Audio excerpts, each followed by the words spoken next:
very soft and light Christmas cake. In the beginning, you need to preheat uh, an oven, which you can make with the kadai, and then apply some butter into the baking tray. This is aluminium foil trays.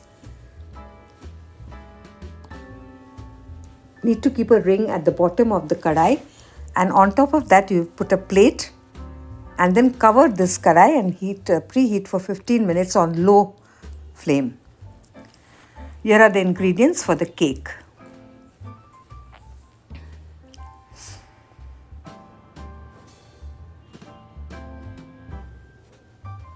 Dry fruits, you need to put the fruits that you want according to your choice, and amount also according to your choice.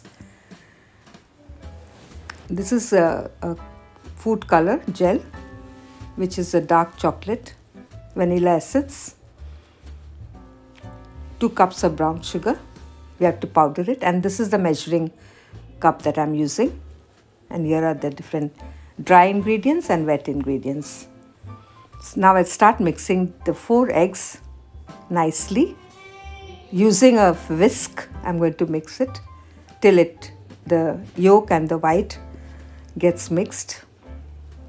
Then add the brown sugar, 2 cups of brown sugar, which is powdered, and let it mix well and combine together. Now I will be adding 2 tablespoons of room temperature butter. Even the egg and milk, whatever we use it in room temperature. If the butter is melted, it's much better. It combines even faster and absorbs well. This takes some time.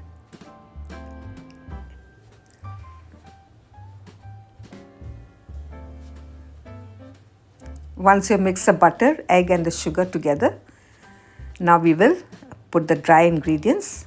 There is a flour, is there, all-purpose flour, 4 cups, and I have used oil in this.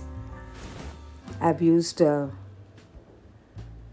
all spices, refined oil, 2 tablespoons, and I've added milk, and I'm making it into a creamy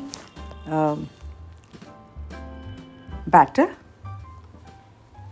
using little milk at a time, and adding the few drops of the color, the chocolate food color gel, and giving it a nice brown tint to this cake mix. Use the color according to your own preference, whether you wanted to make a dark Christmas cake, dark brown or light brown. It's up to you. But keep mixing till it becomes nice and smooth batter and creamy batter.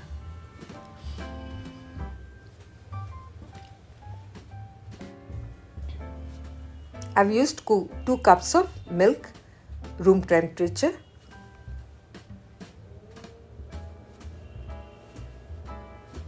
Adding 1 tablespoon of vanilla essence to give a nice flavor to the cake.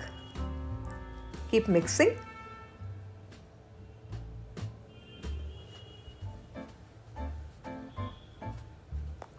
So that there are no lumps. Now I coated these raisins with a little bit of all-purpose flour, because it's good to coat it, and then put it into the cake batter so that they don't sink. This is chopped peels, candied peels, and I'm using some nuts, a few nuts I'm using, like almonds, cashew nuts, pista nuts, and almonds, all chopped finely, and also peta, which is nicely chopped, all 1/4 cup or 2 tablespoons according to your own preference. Not to overload with nuts. It should always be comfortable and just crunchy and nice, not too many things in the cake.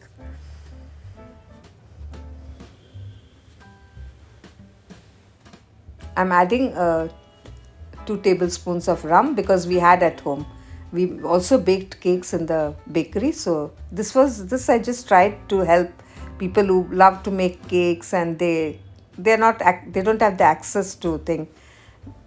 bakery and all. This is 2 teaspoons of baking powder and half a teaspoon of baking soda. I activated it by adding a few drops of water. This is added right at the end so that the cake will be nice and fluffy and soft. Now I'm putting the cake mix into the baking tray. I'm only putting half full, not completely overflowing, half of the dish. And you must tap it twice on the table so that the air bubbles come off and it settles well. Now I'm garnishing it with the dry fruits on top, which I had kept aside. Now the oven is preheated very nicely for 15 minutes. You can see it is smoking.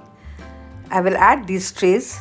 I'm putting 3 trays here and I'm going to bake for 15 minutes. I will put a cover and put something heavy on the cover so that no air escapes.